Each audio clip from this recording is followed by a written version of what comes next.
The following program, The Russ Belville Show, is intended for responsible adults only.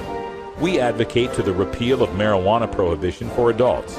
We discuss the science, culture, and controversy about America's marijuana laws.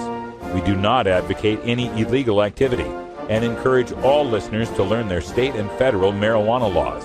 Opinions and claims made by guests and advertisers on The Russ Belville Show are their own, and The Russ Belville Show cannot be held legally responsible for their validity or reliability. Viewer discretion is advised.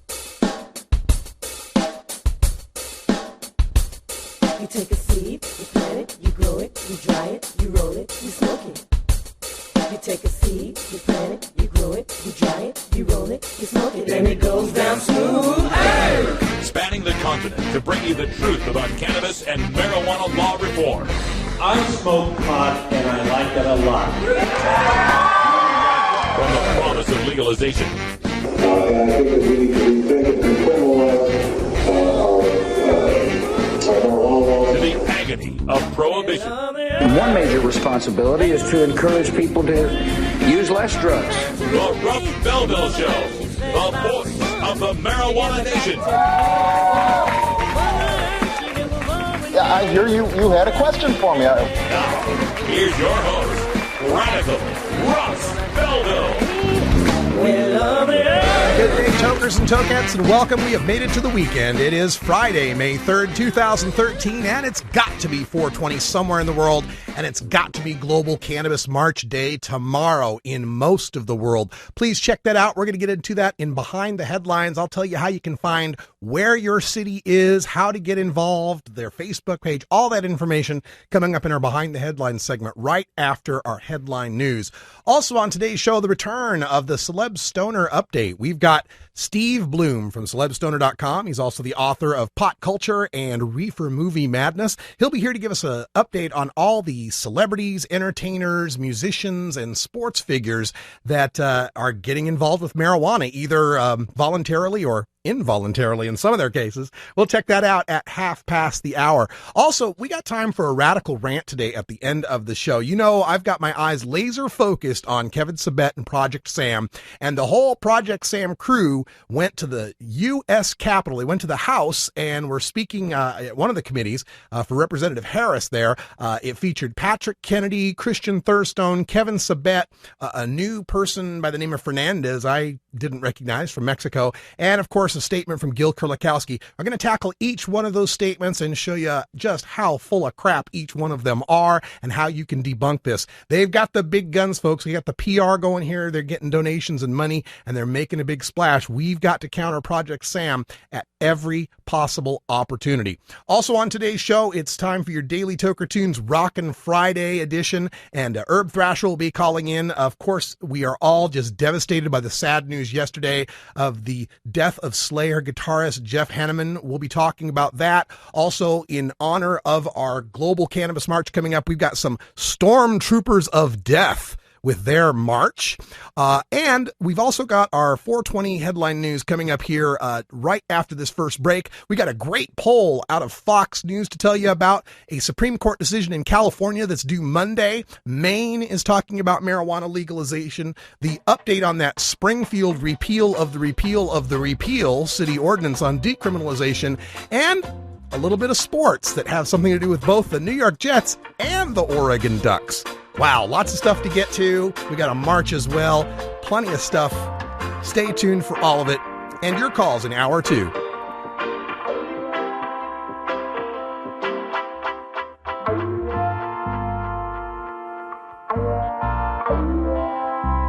We'll be right back after these messages from our 420 friendly sponsors.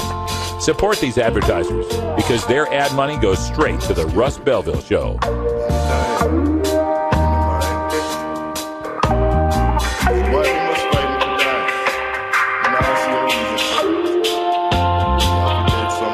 You're tuned into the Russ Belville Show, the voice of the marijuana nation.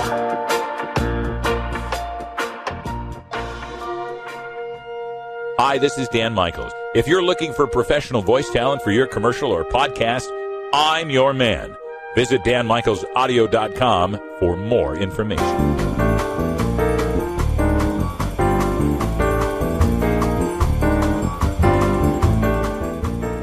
This is your 420 radio news for Friday, May 3rd, 2013. I'm Russ Belville. Fox News poll, 85% support medical marijuana legalization from National Cannabis Coalition. A new Fox News poll conducted by the partnership of Democratic and Republican polling firms has found that a stunning 85% of Americans surveyed support the legalization of marijuana for medicinal purposes. This marks the highest level of support in the Fox News poll, rising from 81% support in 2010 and 79% support in 2001. Democrats were most in support of medical marijuana at 91%, but even 4 out of 5 Republicans, or 80%, believe, quote, adults should be allowed to use marijuana for medical purposes if a physician prescribes it, end quote. Support among men and women, white and non-white, college educated or not, was virtually identical. However, a plurality of Americans believe that most people are using medical marijuana laws merely to avoid arrest for smoking pot. Only 30% of respondents believed most medical marijuana users truly need it as medicine, while 47% believe, quote, they just want to smoke marijuana, end quote. Yet, even with this recognition of medical marijuana as a cover for personal use, Americans are virtually split on the subject of tacitly allowing legal personal marijuana use. 46% of the respondents favored outright legalization of marijuana, while 49% were opposed. On this topic, there is a great partisan and gender divide. Democrats and men support legalization by a majority, 57% and 51% respectively, while Republicans and women oppose legalization by a majority, 62% and 55%, respectively. Once again, women's support for legalization lags 10 percentage points behind men's support, and only 1 in 3, or 33% of Republicans, support legalization. Another interesting poll question asked whether driving was more dangerous after drinking alcohol or after smoking marijuana. A 51% majority agreed that drinking and driving was more dangerous, while only 4% of respondents thought toking and driving was worse than drinking and driving. 35% found both toking and drinking to be equally dangerous. No partisan, gender, age, race, or income demographic found toking and driving to be more dangerous than drinking and driving. More Republicans thought the worst of it at 6%. Only independents, 46%, and people over 55 years old, 43%, had pluralities that believed marijuana and alcohol were equally dangerous on the road. Medical marijuana ruling due Monday from Riverside News. The California Supreme Court will rule Monday, May 6, on a Riverside case that will decide whether local governments can ban storefront medical marijuana dispensaries. The ruling will decide whether cities and counties that have banned medical marijuana clinics through zoning ordinances are on solid legal ground, or whether they have overreached by blocking a way to purchase marijuana for use that is permitted by state law. There are an estimated 200 local bans statewide on medical marijuana stores. Maine panel hears case for marijuana legalization from Boston.com. With other states already starting to allow the legal use of marijuana, Maine needs to get ahead of the issue and legalize, regulate, and tax the sale of the drug, lawmakers were told Friday. The bill would legalize, tax, and regulate the sale of marijuana for personal consumption for people over 21 years old. Adults could possess up to 2.5 ounces legally and also grow up to 6 plants for personal consumption. The bill establishes a tax rate of $50 per ounce for marijuana sold by licensed marijuana cultivation facilities, which would generate $13 million in revenue for the state. Marijuana and Walmart could both appear on the Springfield August ballot from thenewsleader.com. An agenda for Springfield City Council reveals that a public vote on a marijuana ordinance could come during the election in August. The second agenda item is the previously repealed ordinance that would have reduced penalties for possession of small amounts of marijuana. Council has reworked the proposal, taking out language it previously cited as a reason to repeal the measure.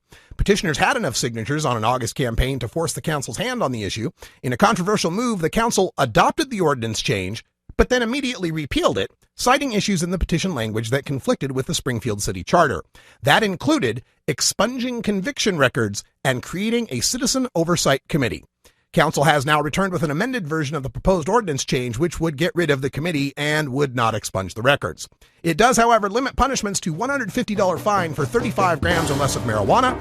It also blocks arrests solely on the charge of possession of a small amount of marijuana.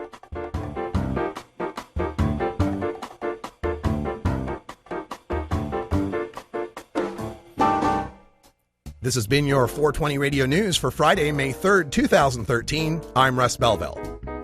When we come back, we go behind the headlines and take a look at this Saturday's Global Cannabis March, taking place in 300 or more cities worldwide. We'll tell you how you can get involved, find the city near you, and what's happening at our local march here in Portland, Oregon. You're listening to The Russ Belville Show on 420radio.org. We'll be right back.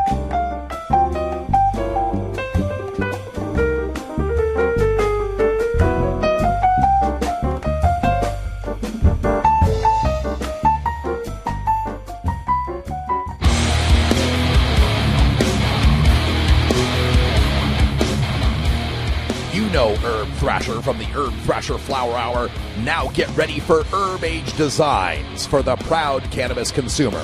Herb Age Designs, lifestyle gear for the 420 friendly. Herb Age Designs, home of the famous lighter leash. Herb Age Designs, get your Herb Age t-shirts and hoodies and show your pride.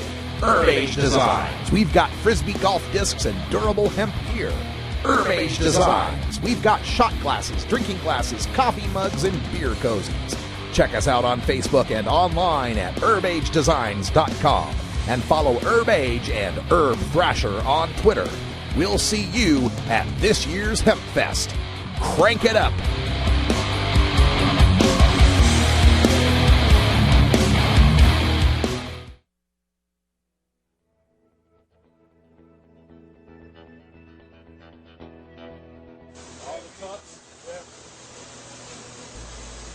Since medical marijuana became legal in Colorado, Marisol Therapeutics has been one of the most successful dispensaries in the state. Caring for thousands of patients, Marisol produces terrific medicine in their greenhouses and in their outdoor gardens. Here's Michael Stetler, the director of Marisol Therapeutics. This is our grow. We handle probably over 1,500 patients. We're licensed by the state of Colorado, and we try to do things the proper way. Different patients need different strains for different ailments. It's really hard for us to grow this medicine and have the federal government say this and people out there in the everyday life not understand what this medicine's about. God wouldn't give us an herb like this for it to be the devil's plant, what they say, and that's wrong. This is an angel's plant. This does good for human beings. It's never killed nobody in its entire existence. It's time that we quit witch hunting this plant and, we take it into our knowledge and do good like the fathers did. Bless this plant and let that plant teach us.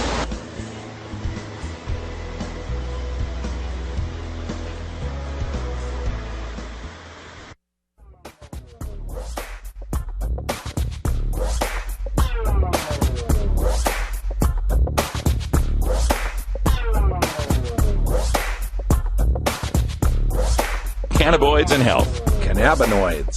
Cannabinoids. Cannabinoids. Why am I having trouble saying that? Cannabinoids. Jeez. Cannabinoids. What a goof. Flame on if you can. You're looking for that dope weed. Fire it up. Flame on if you can. You're looking for that dope weed. Bully boy's a man.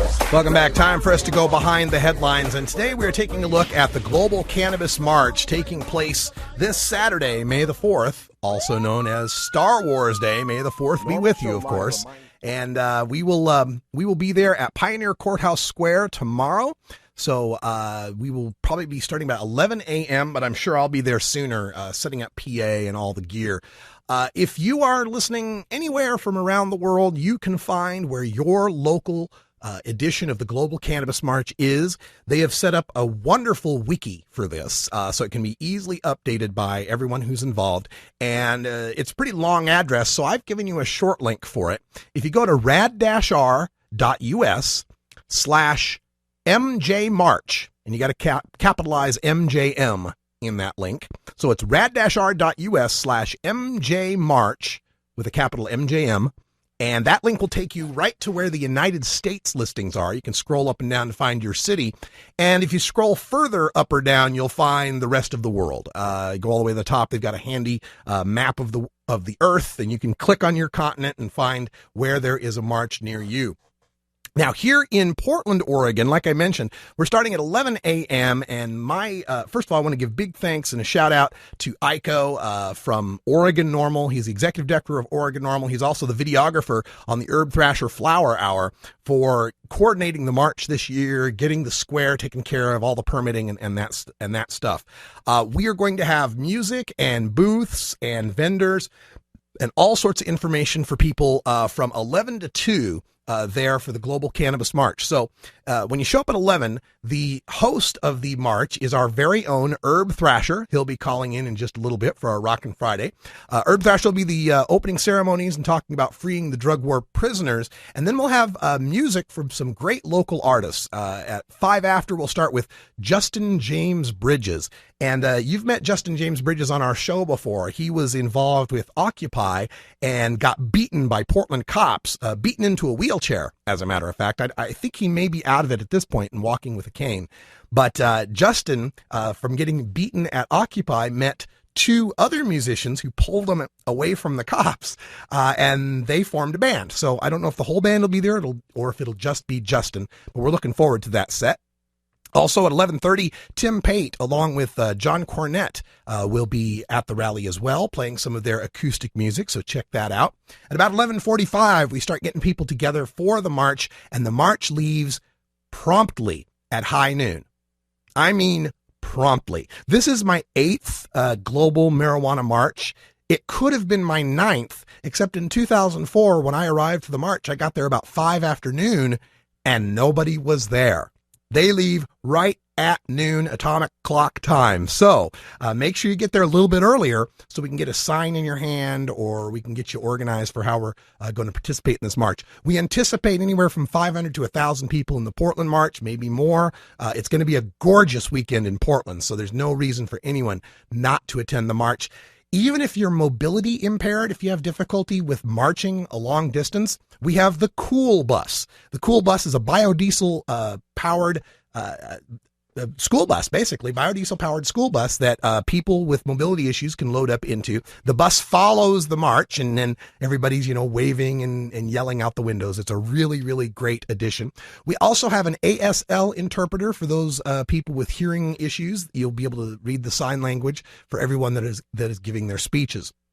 When we return from the march, that is when the speakers begin. I will also have music there and be streaming live with 420radio.org, so you can check us out online. At 12:35, Paul Loney, who is the legal counsel for Oregon Normal, will be speaking. At 12:50, I will be speaking on behalf of 420 Radio. At 1 o'clock, Anthony Johnson from the National Cannabis Coalition, who is also a proponent of the SB 3371. That's our bill in the Oregon legislature to legalize marijuana that we are hoping gets passed on to the voters as a referendum. At 1:10, Leland Berger, who's an attorney with Compassionate Oregon, working on the medical marijuana side of things. He'll give us updates on PTSD and some of the other bills that are going through the Oregon legislature to reduce penalties for marijuana. Anna Diaz from the Normal Women's Alliance, a winner of the Pauline Sabin Award. She'll be speaking at 1:20. Madeline Martinez, formerly the Oregon Normal head, but now with Law Enforcement Against Prohibition, also on the Normal board. She will be speaking at 1:30. Our final speaker at 1:40 will be Jennifer Alexander, the Portland Cannabis Examiner, also the co-host of A Different View right here on 420radio.org. Then from 1:45 to 2 o'clock, we'll be closing up shop there at the Pioneer Courthouse Square, but it will be a great 3 hours of information and activism and music and all sorts of great stuff. So we hope that you can join us, and we hope that you can, if you can't be in Portland, that you can attend your local march. Again, the address is rad-r.us/MJMarch, capital MJM. rad-r.us/MJMarch will get you to the Wikipedia page for the Global Cannabis March. You can find your city. There are hundreds of cities worldwide that are participating in this. Most major metropolitan areas have a march. If you are lucky enough to be in Toronto, oh my God, Toronto is the biggest one on the planet. It has about 30,000 people that show up for their march. The New York City March, originally founded by Dana Beal, Cures Not Wars, and the Yippies, that started in 1999, and we're continuing it today. Let's push the door open on legalization all across America. All right, well, that means it's time for a break, and we're enjoying ourselves a little bit of TGA genetics here. Some jelly bean in the bowl. I hope you've got a good bowl, too. Hope to see you at the march tomorrow. We'll have plenty of stickers for you, too. Oh, have you ever met that funny reefer man? A reefer man. Have you ever met that funny reefer man? A reefer man. If he said he swam to China, he would sell you South Carolina. Then you know you're talking to that reefer man.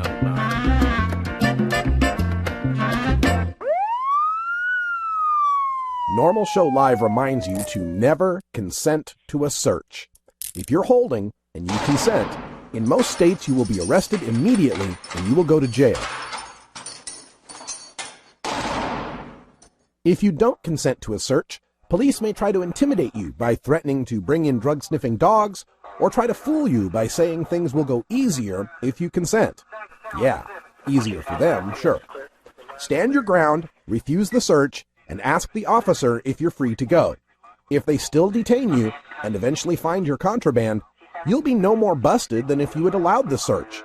But by refusing the search, your attorney has a chance to win your acquittal before a judge. If you consent to the search, your attorney's hands are tied. You can find a list of normal legal committee attorneys specializing in marijuana cases by visiting the Find a Lawyer link at normal.org. Funky roller ring. Oh, yeah. What's happening, Groovy Cats?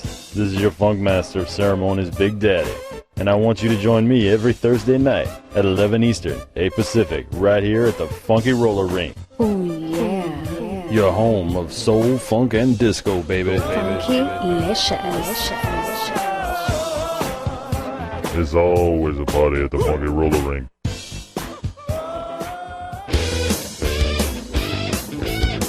Everyone knows music and marijuana go together, so let's wind up our 20 after break with the Russ Belville Show's Daily Toker Tunes, the best in pod-safe 420 music from around the web. Today is Rockin' Friday, featuring rock, metal, and the hard edge of alternative country. You can get downloads and more information about all our Daily Toker Tunes by visiting music.radicalruss.com. Now, sit back and enjoy your Daily Toker Tunes. All right, folks, we got Herb Thrasher on the line, and unfortunately we open up with sad news from yesterday.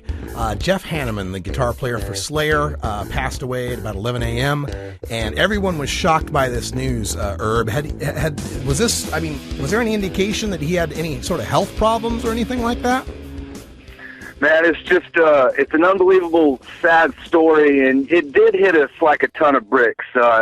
What the deal is previously, a good 3, 4, 5 years ago, and I say that because it's always been low-key stories about this, but he was bitten by a spider, and this spider bite affected, it was bitten on his arm, and of course you can't play guitar without your arm, and so he was affected big time. He ended up having to sit out some tours. Sitting out tours ended up sitting out some years. Sitting out years ended up bringing in another guitarist into Slayer. And all the while, we just always knew that he was bitten by a spider bite, major infection. It's bad, but he'll be back one day. All of a sudden, yesterday, the metal world is celebrating because our famous award ceremony is this night called the Golden Gods Award. So everyone's fired up. Everyone's in L.A. where Jeff Hanneman is. And then all of a sudden, the sad and tragic news at 11 a.m., he passed away. And the only news so far is liver failure. And so we are kind of expecting somehow that this spider bite ended up affecting his organs or some kind of something. Just not real sure, but definitely a sad story, and condolences go to Jeff Hanneman and Slayer and the entire family. Yeah, no doubt about that. And coincidentally enough, turns out Jeff Hanneman was born on January 31st, just like I was. I did not know we had the same birthday. Yeah, imagine that. You with Jeff Hanneman and me with Farrah Fawcett. I mean, it's just amazing, you know. I mean, having these major stars. Yeah. So we'll have to start celebrating the four of us from now on. There we go. But yeah, big times. The metal world's it's tough because we're positive people. I know it doesn't appear that way, but we really are, and so we tend to celebrate more than cry, and so we're kind of celebrating. And it brings me to tonight on Herb Thrush Flower Hour. We're definitely playing some Slayer songs. Slayer wasn't known as a stoner rock band, but they were definitely known as a forefather thrash metal band who had some stoners in this band, and they definitely know what's up. So we're going to support them, play with them, and as we know, there's so much going on in the cannabis world, many marches going on, many cities, and so I've found a couple of good songs that kind of have some march themes that we'll be playing tonight, and pick 3, 4, 5 cities out, and we'll tell you what they have going. And excited to have in-studio guest Smoke Dog Jr. from the world-famous Cannabis Cafe. Yep. This guy right here, he knows so much. He's been involved in many marches. Fortunately, he's a headbanger, metalhead like myself, and so he's going to be able to know a little bit about Slayer too. And and they have a very cool thing going on right now that we're going to find out about. But it's the 710 National Dab Association, and it's a basketball league. And we're going to be able to find out about this and what they have going. They have teams and just great stuff going on. And so as the cannabis community continues to move forward and people like Kevin Sabet continue to move backwards, we're just making the world happen. And so we're going to find out about this and all this stuff, talk about it. And today on Rockin' Friday, got a killer tune with another March theme. And this is one of the classic riffs of all time. Scott Ian from Anthrax, he wrote this riff, and they're in Stone Troopers of Death, and this is March of SOD. It's just a classic song. This was basically a side project for Anthrax, so they were in the studio doing an album, and it was supposed to be a joke, and they put out this album, Speak English or Die, back in 1985, and it ended up being a pioneering album because it combined punk and thrash and was a whole new wave. And so this song right here, March of SOD, is one of the songs that always fires me up. If this riff, the beginning of the song, just doesn't fire you up, it's just not much that can if you like the guitar and loud and distortion. And so you guys turn it up, be safe, please, please, please. You can go to the 420 Radio website. Russ posted a link where you can find a march to a city near you. Please support all the marches. We have so much to fight for, and you guys be safe. Join us tonight at 8 o'clock, Herb Thrush Flower Hour, and you guys take care. All right, you people ready? I said Seattle, are you ready? We are SOD! The Ballad of Nirvana!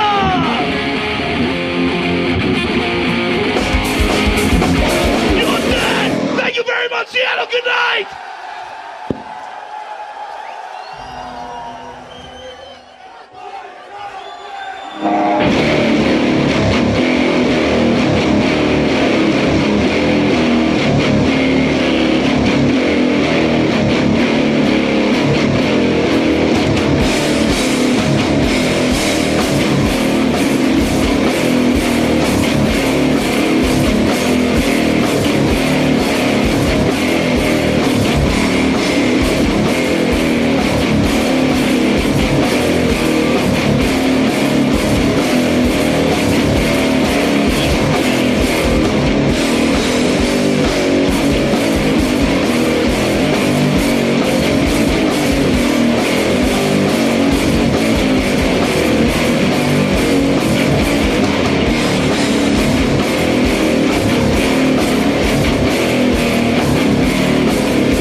Yeah, I watch MTV all the time. They have the Rock Against Drug commercials, that whole campaign. These guys have, slid into fucking school buses and killed 20 children. Yeah. Rather than a facial license, they made a public service announcement. Yeah, no shit. Yeah. I love these guys that is hello, listen, don't get caught with drugs or you'll have to do a commercial just like this one. I think I found the message. The message is don't get caught. Rock Against Drugs. What a fucking name. Somebody was high when they came up with this title. Yeah. It's like Christians Against Christ.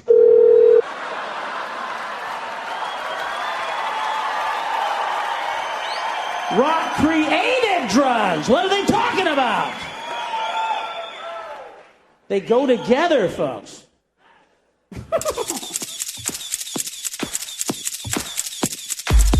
The world of entertainment includes many actors, musicians, athletes, and celebrities who find their way into the world of weed. The Russ Belville Show catches you up with the latest with Steve Bloom and the CelebStoner.com Entertainment Report. Well, I would if Steve Bloom would answer the phone. I don't know if he recalled that we were having an interview today. Let's see if he does. We'll try the line one more time here. He said to call the cell phone. Hello, do we have Steve Bloom on the line? Hello? Hello, trying to reach Steve Bloom? Who am I speaking with? This is Russ Belville from the Russ Belville Show. Okay, how can I help you? I'm trying to reach Steve Bloom. Oh, you have the wrong number. Thank you very much. Okay, well, wrong number. All right. Let's go to some music. I'll see if I can find the right number. Let's just see what we got.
Welcome back, everybody. We'll see if we got Steve Bloom on the line. Do we have you, Steve?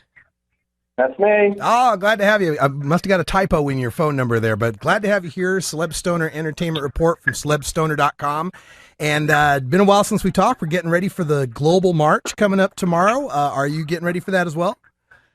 Yeah, definitely. In New York, where the event started many, many years ago, 1971, the original Smoke-In and Pot Parade began here and turned into the Global Marijuana March about 10, 15 years ago. So I plan to be there. I'll be performing with David Peel and the Lower East Side. I like singing his band. That's excellent. All right. And as far as the Celeb Stoner Entertainment Report goes, there's a few stories that I had my eye on. One that I was going to try to get into today's news, but didn't have the time. And it's right there in your backyard. New York Jets, couple of new players from my Stoner League, huh? Yeah, well, as it that, I mean, one of the guys you might know, a former Oregon player, right? Yeah. So there were actually two guys who were not really. They were picked up by the Jets in the off season, but they're not, real, team players. They had never played for the Jets yet. But they were arrested. Cliff Harris and Claude Davis. Cliff Harris used to play at Oregon, and he was actually kicked off the team out there. So you probably remember that guy. He's a cornerback. If I remember correctly, Cliff Harris. The Jets picked him up, and they dumped him real quick. Jets have a new general manager. I guess he's not going to take this stuff, and he just let the guy go real quickly. Although they probably could have used him since they don't have Darrelle Revis anymore. Yeah, and if I remember, Cliff Harris was one of the guys that got busted on I-5 speeding, and the cops pulled them over. Him and a couple other guys from the Oregon team pulled them over, said they were speeding, could smell marijuana in the car, and asked them if they had any marijuana. And I think it was Harris that replied, "No, we smoked it all." That's right. That's the guy. Oh, my God. He's definitely one of our guys, but he keeps on getting in trouble. He is now, him and his buddy who both got arrested, make that 34 NFL players have been arrested for marijuana or other drugs since 2008. Wow. So by far the most athletes arrested for drugs and marijuana in particular are football players, whether it's NFL or college. They exceed all other athletes by far. Yeah, absolutely. Another big news story as far as celebrities goes was just this past Tuesday, Willie Nelson turned 80. I sure hope he kicks that marijuana addiction before it ruins his life. Yeah, let's hope. Yeah, well, good for Willie. I mean, you think about people like Willie Nelson, there's very few performers at that age who tour and travel to the extent that he does. I can only think of maybe Tony Bennett, who doesn't really travel like Willie, but is still out there performing. I think Tony Bennett's 87 or something. Willie's 80, and it's just he's just a force of nature. He's pretty much on and off about every 3 weeks. He goes and tours for 3 weeks and then goes to Hawaii and just chills out and gets his energy back and then gets back out on the road. And that's what you'll see this summer as Willie keeps chugging around. But I'll tell you, people should catch him just in case Willie starts to slow down. Yeah, just in case. I got a chance to see Willie a couple years ago and stand off the side of the stage and watch him do his thing, and it was just an amazing experience. I'll never forget it. It was just wonderful. He just rolls so many songs too. He's written so many, and of course he pays tribute to so many other songwriters. And you sit there during a show, and he must go through 60, 70 songs. And plus, Willie Nelson is an amazing guitar player. Everybody thinks about his songs and his singing and who he is and what he stands for and his marijuana advocacy. The guy can play. That old guitar he's got with the hole in it, unbelievable. That guy is such a great picker. Yeah. A lot of people completely underestimate Willie Nelson's musicianship, and when you see him live, you get a taste of it. It's just amazing. All right, let's take a look at some of the stoner movies out there. We got to work with the folks that were doing Cheech and Chong's animated movie, the musical soundtrack, and we debuted a lot of these new tunes. But of course, there's also the Cheech and Chong animated movie. I wonder if you got a chance to see it and what you thought. I did see it. It had the opening in, around the country on 4/18, the 2 days before 4/20, and then on 4/20 as well. So it was a very limited theatrical release, and it was just, only a couple of days, and you have to kind of look around to find it. And sadly, when I went to see the showing on the Thursday before 4/20, I was the only person in the theater. Wow. Where were the now nobody knew. I was curious. I wanted to know where it was, so I went to the Cheech and Chong website and I saw the theaters and I saw where they were playing, and I made a note on my calendar and said I'm going to go to that movie. But nobody else did that or knew to do that because they didn't advertise it. Nobody knew. Now maybe people came out for the 4/20 showing at another theater, but besides it not being anybody in the theater, I really enjoyed it. It's a lot of fun. It's just a pretty it's a little naughty, in the typical Cheech and Chong way of their sense of humor, a lot of farts and poops and this and that, and but it's all their old bits, and anybody who's seen them over the last few years, in their reunion tours, they do all their old routines. Dave's not here, and let's make a dope deal, and the sniffing dogs, and all these different characters. They have dozens of characters, and they break out all these characters in the movie, and it's just a lot of fun, to see it done in an animated way. These guys are sort of so animated to begin with, so I really like it. I mean, I don't think it's really caught on because I don't think people really have seen it, and now you probably have to just go buy a DVD or a Blu-ray, or it might be available on demand and some cable packages. So look for that. But I really like it. It's a really fun movie. So it's wild. It's just a wild cartoon. It's not what you're going to get, for the Shrek crowd. It's really for our crowd. The stoners. But I think the stoners really just want to watch movies at home. Unfortunately, and they have to have a lot of publicity to urge them to go to the movie theater. So they need a bit of a budget to advertise. Hey, you got to go. But if you don't know, people are going to sit at home and wait for it to be on TV. Yeah, that's probably right. I'll look forward to getting that DVD as soon as I can as well. There's another movie you have listed on the celebstoner.com website, and I'm interested in this one because I'm a reader of Cracked.com, and there's a humor writer out there he's been promoting this book he wrote called John Dies at the End. I didn't know there was going to be a movie of it. Can you tell us about that? That's a strange movie. It's a movie about it's like a horrorcore movie with a lot of comedy built into it.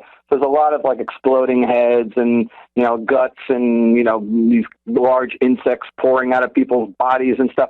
Basically, the idea of this movie is that there's a drug called soy sauce that is infecting the people who take it, and once they take it, they sort of don't last too long and they kind of get obliterated. But the two main characters in the story, John and David, and it's based on a novel by David Wong of the same title, they sort of survive and they can go on this sort of, crazy mission to try and track down what's happening to everybody and how they can kind of stop what's happening based on the drug. So it's an exploitation sort of B-style movie, but it really is sort of a fun ride. I mean, it's a little gross, and it's done by a filmmaker who's very good at these types of films. So, the filmmaker Don Coscarelli, who did Phantasm and Bubba Hotep and The Beastmaker. So the production values are pretty good for this sort of B-quality movie. It has a feeling of Naked Lunch with all this sort of weird insects all over the place. And what's interesting also is that Paul Giamatti, the Academy Award-nominated actor, plays a character, and he's also a producer. So he got behind this movie. And the other person behind this movie is Jeff Myers, who was the director of The Emperor of Hemp. His son is one of the producers. And that's how I heard about it. Jeff sent me a note when it came out a few months ago saying, hey, you should go catch this in the movie theaters, and I wasn't able to catch it. And then I got a copy of it on Netflix, and, sort of partially from the urging of Jeff to see this movie, and he thought it would be an appropriate movie because of the drug theme, to cover its Celeb Stoner. So I did, and, it's fun. It's a fun movie. It's off the wall, but it's a lot of fun. All right, we will take a look at that. John dies at the end when it comes out nearby. Let's turn to the world. Yeah. Turn to the world of music. You have a headline here about Bob Weir. What's going on with Bob Weir, formerly of the Dead, with the Further Show? Right. Well, Bob took a fall 2 Thursdays ago, so I guess a week ago yesterday, at the Capitol Theater run of the Further band was playing 7 shows there, and that's up in Port Chester, New York, so it's a little north of New York City. And in the last show, Bob, during the middle of the second set, towards the end of the second set, he started listing over. Now, there's a video to show it. If you go to celebstoner.com, you'll find the video. And he was just tipping over, and gradually, slowly, almost like in a nod type thing, he tipped over. And I think the Grodies were kind of watching him because they could see him kind of lisping a little bit, during that set. But they went over to him at one point and said, hey, you want a chair? And he said, no. So they left him alone, and there he was, sort of like, kind of like leaning on the speaker, and then he went down on his left side.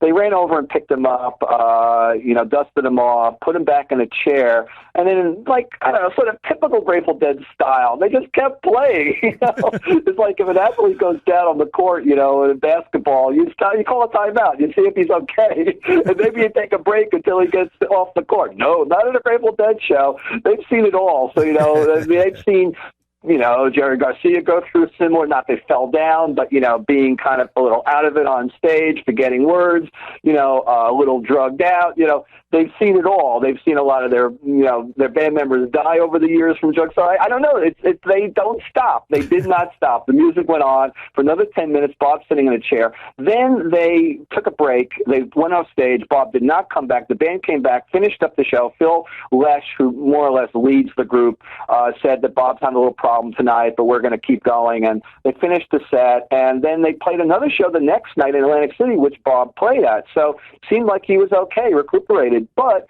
now they announced this week that they had a show scheduled for Napa in California, a festival called the Bottle. I'm trying to forget the name of the festival. It's a really cool festival, the Black Keys and lots of other groups.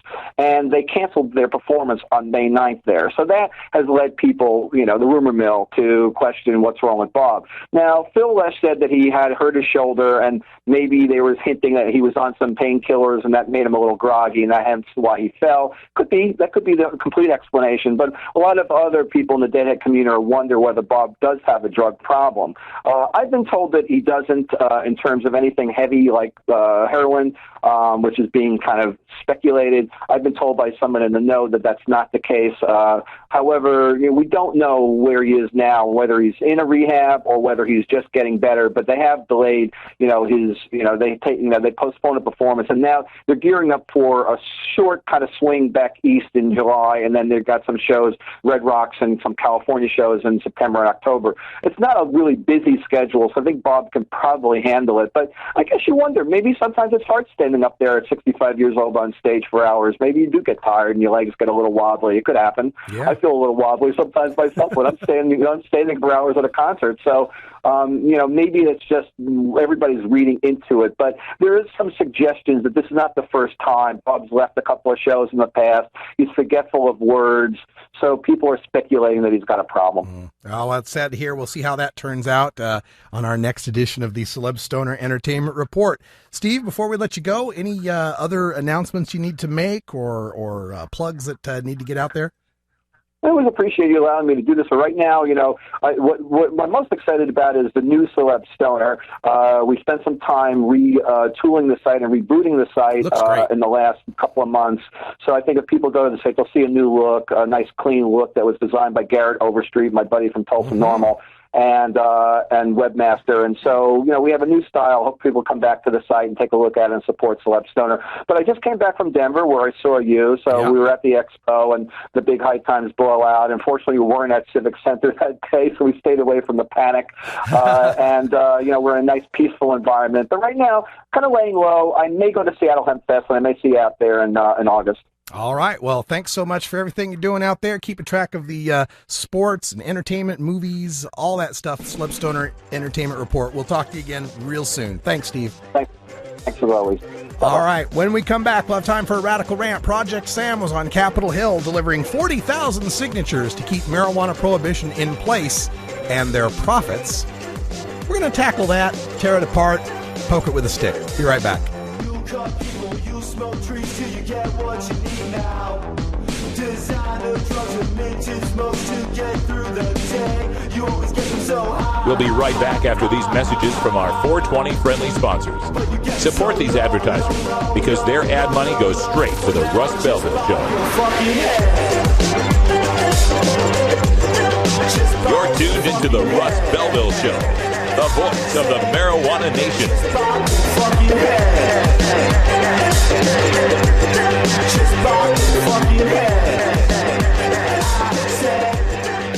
NORMAL stands for Responsible Adult Cannabis Use.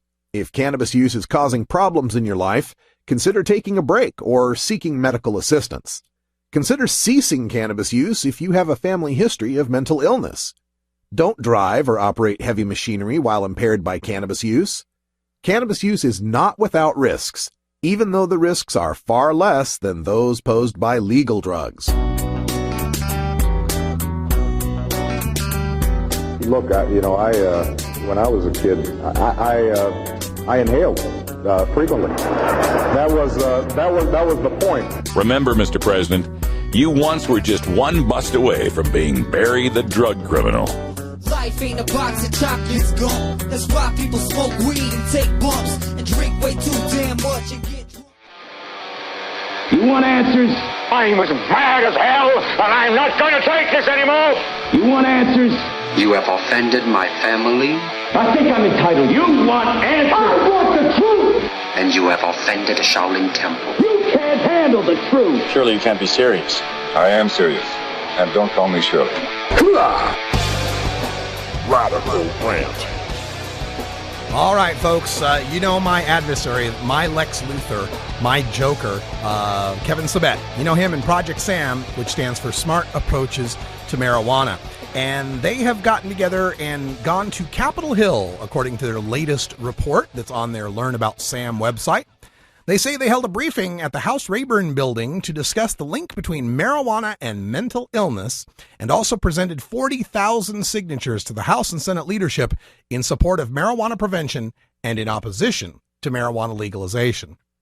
And I thought it would be interesting to just kind of take a look at some of the malarkey that they are spewing at our representatives, trying to get them to go against the will of the people, that clearly shows that we want medical marijuana and is increasingly showing that we want legalized marijuana, period.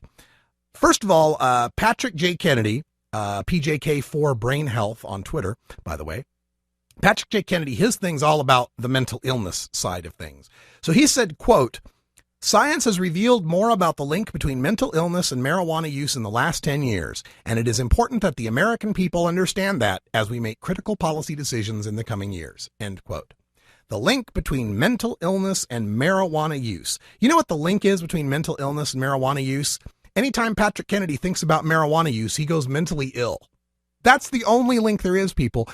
If you take a look at the worldwide rates of schizophrenia and psychosis, you can take a look at it. There's been studies that have done this over a 40-year cohort of information coming from Britain, the UK. There's been studies in the United States. There's been studies in New Zealand. All these studies that take a look at the long-term incidences of schizophrenia and psychosis find that about 1% of the people have schizophrenia or psychosis. This was the same in 1950, before people started smoking a lot of marijuana.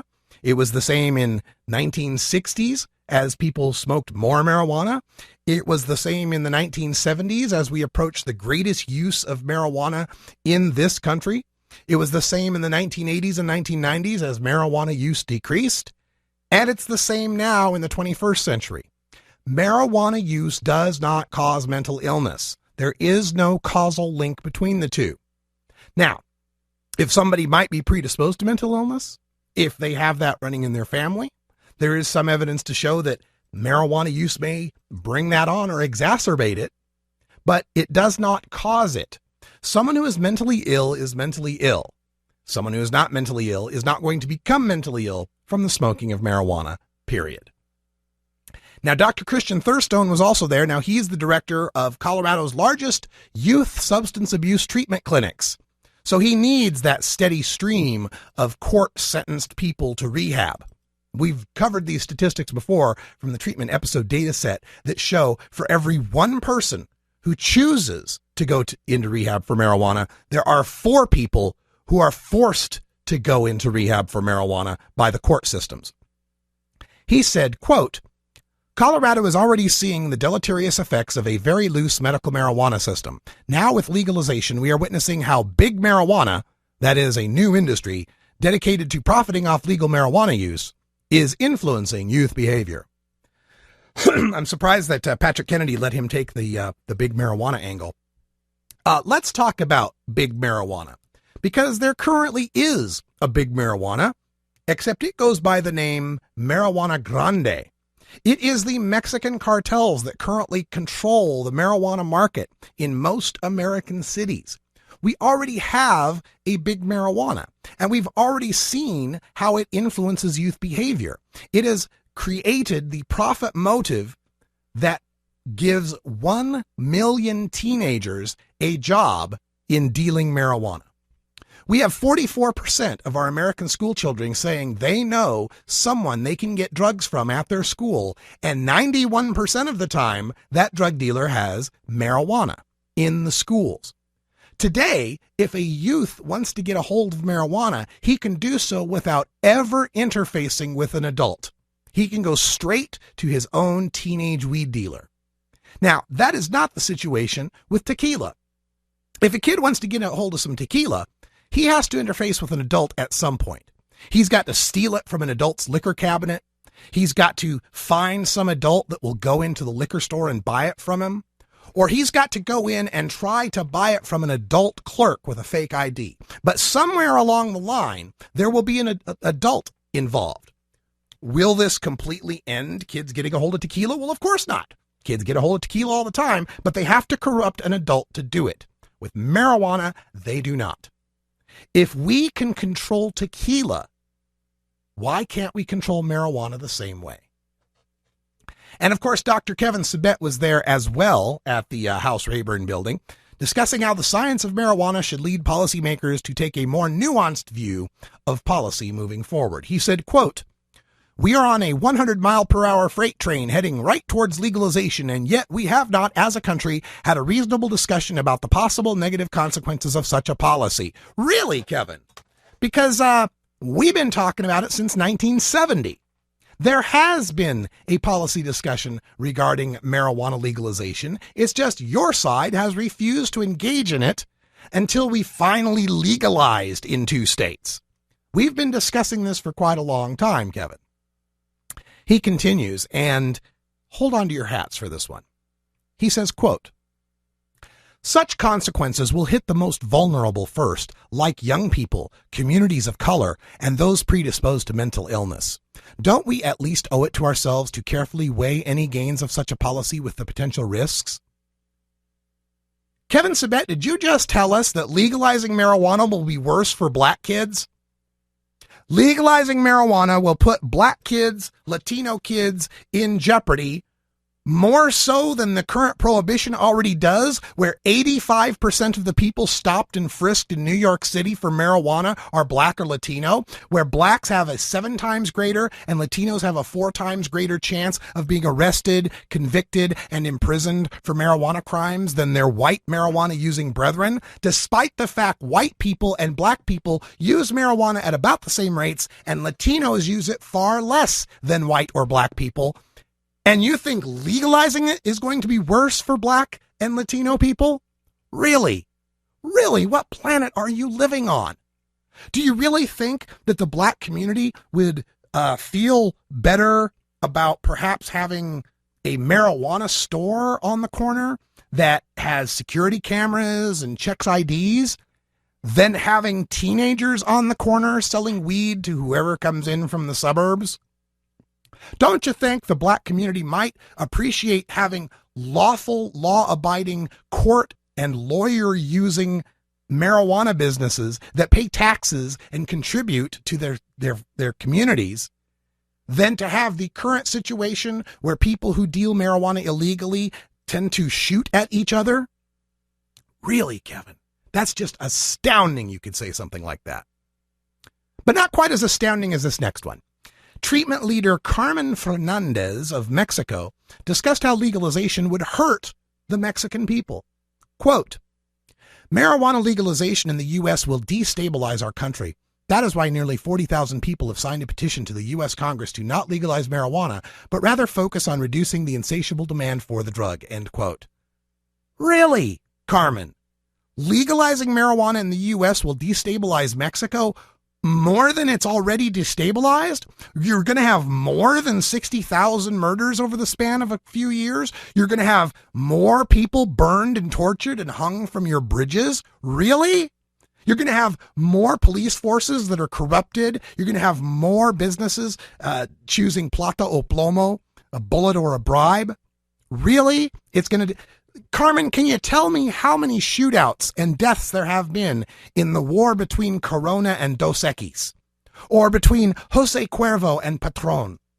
Oh yeah, they're not fighting in a war because their products are legal in Mexico and the United States, and they're run by law-abiding businesses that pay taxes and create jobs.